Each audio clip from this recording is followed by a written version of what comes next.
အခုလိုကြောင့်အောင်စပူထက်ပရိသတ်တွေကြားထဲမှာပို့ပြီးတော့အာယုံဆိုင်ခံနေရတဲ့စမ်းရည်မိုး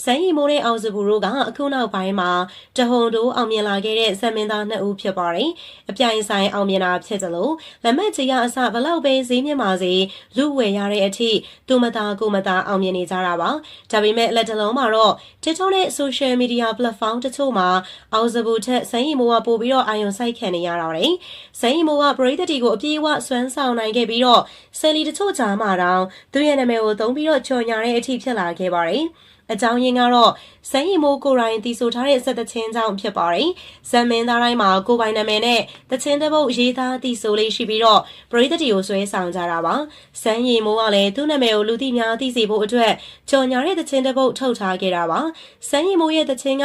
ဆိုရတာလွယ်တယ်လို့ပါဇက်ဖျားမှာဆွဲစီတဲ့အတွက်လူတိုင်းရဲ့ကြားမှာမှတ်မိလွယ်လာတာပါ။ LED လေး HAD ဟိတ်ဆိုတဲ့စကားလုံးတွေနဲ့အတူတချင်းလေးကိုရေးဖွဲ့ထားတာဖြစ်ပါတယ်။လူကြီးတွေကြားမှာဆိုရင်လည်းစမ်းရည်မိုးရဲ့တချင်းလေးနဲ့ TikTok တွေပါအားလုံးစုံနေကြတာပါ။အားလုံးကစမ်းရည်မိုးဆိုပြီးတော့တကယ်ကိုတညံညံနဲ့အားပေးပြောဆိုနေကြတာ trend တစ်ခုလိုတောင်ဖြစ်နေပါပြီ။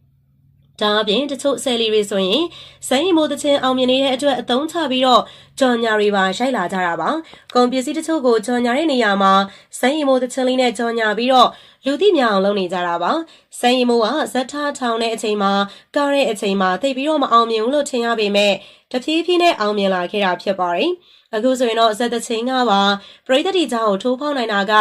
ဇက်မင်းသားတယောက်အနေနဲ့ဂုဏ်ယူစရာဖြစ်ပါတယ်။ဖိုးချစ်တုံးကဆိုရင်လည်းဖိုးချစ်ရဲ့တချင်းက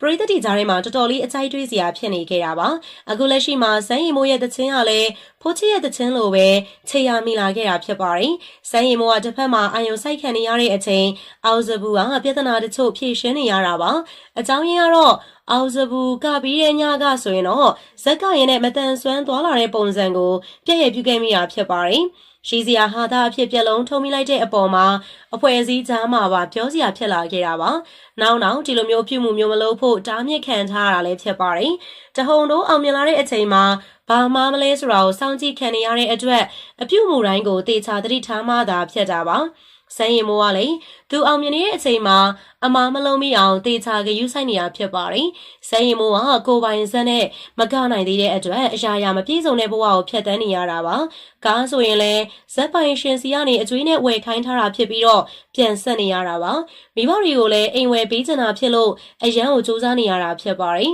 ။အောက်ခြေဘဝလာတဲ့သူဖြစ်လို့စမ်းရည်မိုးက